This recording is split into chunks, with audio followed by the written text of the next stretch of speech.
Last Sunday Edupayala Durgamma గుడికి వెళ్ళాము. మాకు ఒక ఎక్స్పీరియన్స్ జరిగింది, మీతో పాటు షేర్ చేసుకోవాలని అనుకుంటున్నాను. మేము 10:30కి అలా దర్శనంకి స్టార్ట్ అయినాము. దర్శనంకి వెళ్ళక ముందే మేము ఫుడ్ ఆర్డర్ ఇచ్చామన్నమాట. బయట వండిస్తారు కదా, అక్కడ ఆర్డర్ ఇచ్చాము.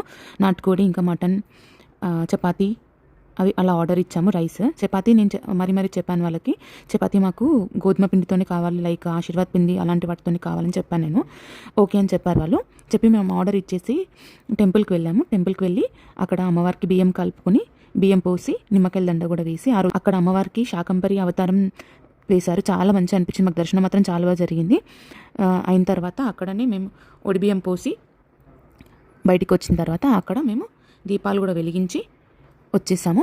బయటికి వచ్చిన తర్వాత అక్కడ పక్కనే మనకి మెట్లో నుంచి పైనకి ఎక్కితే పైన ఎల్లమ్మ తల్లి గుడి ఉంటుంది. ఎల్లమ్మ తల్లి గుడికి వెళ్ళి అక్కడ కూడా దర్శనం చేసుకుని కొన్ని ఫొటోస్ దిగి బాగా ఎంజాయ్ చేసి అక్కడ టైం స్పెండ్ చేసి వచ్చేసాము. వచ్చేసరికి మళ్ళీ ఫుడ్ దగ్గరికి వెళ్ళాము. వెళ్ళేసరికి మాకు 12:30 అలా జరిగింది. మేము మాతో పాటు క్యాన్స్ తెచ్చుకున్నాం అనమాట. వండిన ఫుడ్ని తీసుకెళ్దామని అన్ని తీసుకొని ప్యాక్ చేసి చెట్ల కింద వెళ్ళి తింటున్నాము. ఓపెన్ చేసి చూసేసరికి చపాతీలు 10 చపాతీస్ ఏమో మంచి గోధుమ పిండితో చేశాడు, ఇంకా మిగతా చపాతీస్ ఏమో మైదా పిండితో చేశారు. అండ్ ఆ నాటుకోడి, ఆ మటన్ వండారు కదా, తిన్న నెక్స్ట్ డే నుంచి మాకు అందరికీ మోషన్స్ అయినాయండి.